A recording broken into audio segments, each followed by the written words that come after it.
Okay, Bethany, this is the time. It's arrived. Yes, I'm so excited. Here it is, Bethany.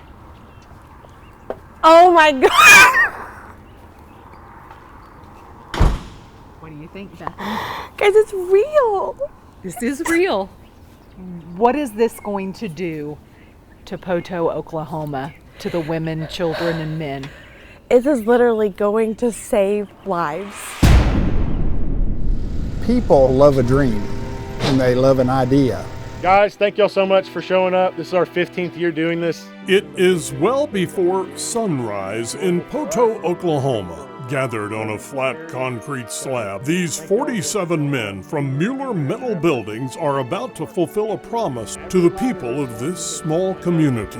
Anything over 6 foot, you have to wear a harness. They plan to construct a 4,000 square foot building in only 3 days. It's something called Helping Hand, an annual mission of sorts that Mueller has taken on for, last count, 15 years. Had a really good relationship with a guy named Bob Phillips. Bob calls me at 10:30 one night and says, "I've got an idea." He said, "Mike, I think we need to give a building away." That first building deep in the East Texas woods started a tradition of giving that has become part of the Mueller company culture. We've done food pantries, we've done medical clinics, fire stations, we've done just a variety of things. And what we have found is that these organizations, all of them need help. Each year, Mueller posts an application on their company website, and any nonprofit agency from Tennessee to Texas, well, all over really, is urged to apply. Hundreds of requests are then narrowed down to the list of finalists. This year, there were 4. In Sudan, Texas, the Mueller team selected as a finalist Shelby's Bridge. Then in Brookshire, Texas, a group called Eyes on Me. And in Damascus, Arkansas, the station at Damascus also earned a spot on that coveted list. But after meeting the people at the Women's Crisis Services in Poto, Oklahoma, and hearing their stories, we knew we had to know more. Poto is a community of roughly 10,000 right in the middle of the Ouachita Mountain Range. So we are literally right in the middle of some of the most beautiful country in the state of Oklahoma. And sometimes beauty holds dark secrets. Oklahoma is actually #1 in the country for domestic violence. So we have more cases of domestic violence than any other state. We provide victims of domestic violence, sexual assault, and stalking shelter, therapy services. Just in my time here, I have had 8 domestic violence deaths, so that's averaging 1 a year. What do you do when you don't have resources? What do you do when you don't have a place like this to go? Our legal name is the Women's Crisis Services of LaFleur County. It provides a safe, stable location for our women, children, and families to heal from their trauma. We provide that safety net for them to have a place to get back on their feet. When we come, we bring the building in on Monday morning at 7:30. Some of the guys on this build, this is their first build. They got soft hearts. 3 goes at that corner. They may come across as big and tough, but they are soft, sensitive, and caring people. And that's part of the reason we're still doing this many years. I sent an email out before, telling everybody what to do, what to expect, and I said, if this is your first time, there'll be a lot of laughing, there'll be a little cussing, but this will be something that will change your life. The Mueller men have come to know that all too well. Just down the street from the construction site, a lone woman sits and watches a dream take shape.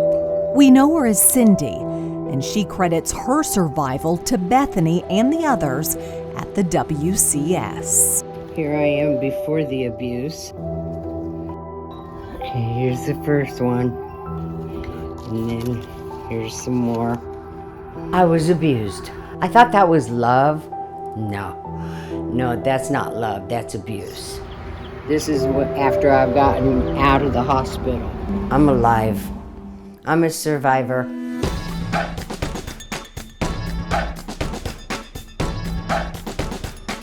This fast pace on day one of the construction couldn't come soon enough. The need is great for so many victims, and the sun sets after an incredible day of stubborn dedication from the Mueller crew.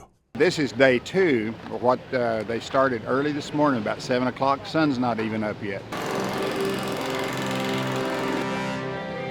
It's hot and it's dirty and everything is dusty.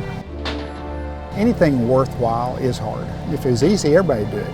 But these guys, they sweat, they ache, but you couldn't pull one of them off of that. I pulled up today and there's almost a whole building.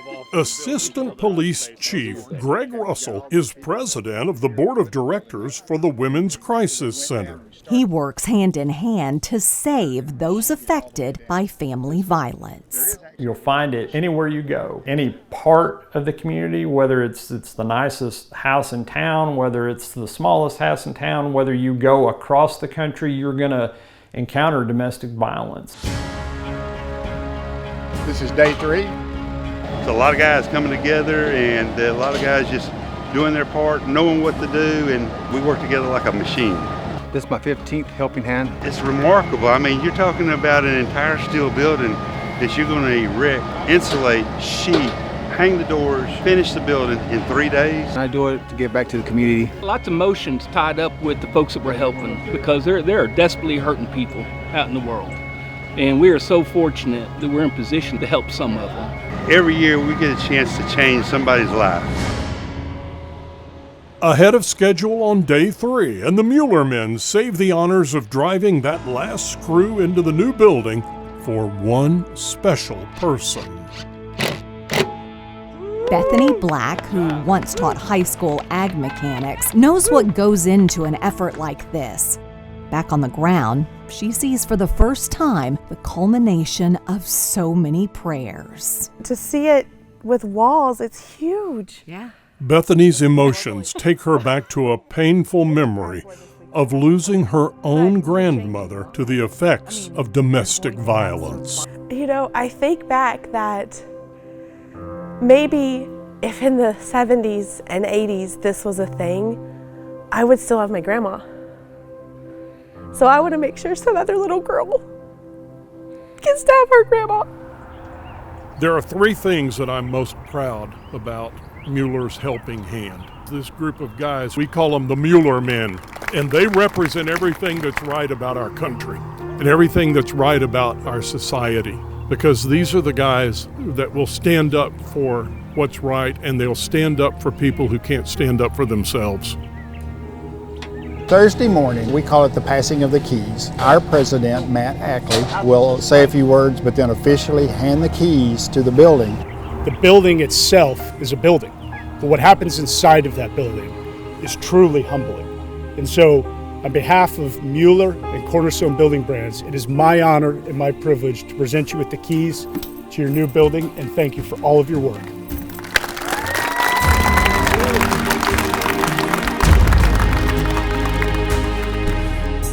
What would you tell the Mueller men right now? I would tell them that they are the reason that I'm going to be able to do the work that we've been trying to do for years. We made a difference. A lot of gratitude, a lot of joy, a lot of tears for me, you know, on the ride home. Just so grateful to be a part of it. You guys will never know the women who come through here. You'll probably never even hear the stories that we do. But at the end of the day, you have started the process of restoring hope to families and to a community. So Mueller men, thank you so much for giving us the power to make our future possible, and thank you for restoring our hope.